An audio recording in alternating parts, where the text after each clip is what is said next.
Oh, you know, it's a special day when you can log on to Zoom and you have Marlon Wayans looking at you, man. What's up with you, brother? I'm good, man. How you doing, brother? Hey, man, you know. You got all them platinum plaques behind you. You know what? I need to drop my album and get you a plaque. Yo, if you steal that from somebody. No, you know what? If you put an album out, I'll check it out and I'll support it accordingly. How about that?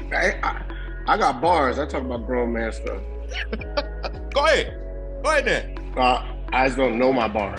I write them down and Okay. I write them down and I put them inside of I put them inside my iPhone until I'm ready to actually memorize them. So I just be writing stuff. It don't make sense, and it's always I only write when I'm angry. But they're fire though. That's all that matters. As long as they're fire, you good. They're fire. You like, yo, I've been through that. All right, so I just feel like rap got to make a change anyway, and I'm never gonna be the guy to uphold any type of violence unless you're protecting your family. That's the only kind of violence to me that's called for, or you have to communicate something to somebody in a not a deadly way. Sometimes you got to go. Some of my best friends, we fought. That's how we became friends, because you crossed the line, and there's boundaries, and I need to teach you to respect me, and I need to learn to respect you. So we'll never have those fights again. But you're never gonna do that again. I'll tell you that much. So you're just saying it just needs to be more reactive than just totally aggressive. Yeah, we have to communicate, right? As Black men, or just as human beings, you know, sometimes we just take too much, and you have a snap moment. Right. I've learned through therapy twice a week that it's okay to tell somebody, nah, this is how things need to go. Or I'm not comfortable with that. Like, use your words. Because if you don't use your words, you don't use your fists, eventually you're going to use a gun, and that don't speak right language. Okay. Well, you know what? I was going to start with the business, but let's stay right here for a quick second, because you're one of the few actors that I'll get to talk to that had an opportunity to work with Tupac, and that was an above the rim.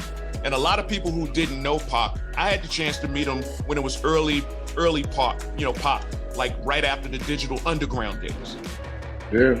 And people have this stigma that he was that aggressive guy that you're talking about, when he was actually more reactive. He was one of the most fun people you could ever hang out with. One of the smartest, most intelligent, most soulful. You know, he was a complete person. You know what I mean? Like, all around complete person. He wasn't just always, you know, he had his thug moments. You know, he did have his moments where he was, you know, loud and sometimes even loudly obnoxious, you know, but he was a good dude, a soulful dude, a revolutionary type of dude. And it's just a shame to watch him go at such a young age. And it's crazy. I've lived probably 20 some odd years past his death. You know, him and Biggie, I remember him, and I know them both. I was seeing them 20 minutes before both of them got killed. And I just really know how precious life is. And I tell these young kids, man, I'm watching this generation. Y'all ain't even gonna have legends. Brother dropped 2 good albums and he gone. Like, like, you know what I'm saying? It's like, they're too young to be, whether it's prescription pills or if it's, you know, bad coke or guns or argument. It's like, yo, none of this is important. Kids, none of this is important. You know what's important? Life. Creating family wealth, friendships, love, happiness, smiles, family. Those things are important. Everything else don't matter. Egos don't matter. Conversation, learn to communicate, use your words, go to therapy, figure you out in this lifetime. Why am I the way I am, and how can I be better? And how can I make other people better based on my journey? Let me give them the shortcut. Let me be the book, but I'm gonna give my kids and the other generation the cliff notes. Like, so be proud to live. We in that moment, nah, it's all good, man. It's all good. Nah, stupid.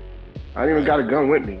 Right. God protects me. And if I do have one, he ain't got it right in his hand, ready. Like, let's talk. Like, it hurts my heart to see what I see, man. Like, and there's been so many from this generation ago that it just, as a black man, I'm just like, we doing it wrong.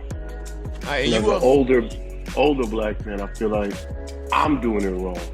Like, I'm at that point where Chuck D was years ago trying to talk to my generation. It's just like, yo, no. We need to, as the elder statesmen, we need to change our narrative internally. And you actually have provided Cliff's Notes and blueprints. But these Negroes don't listen to me.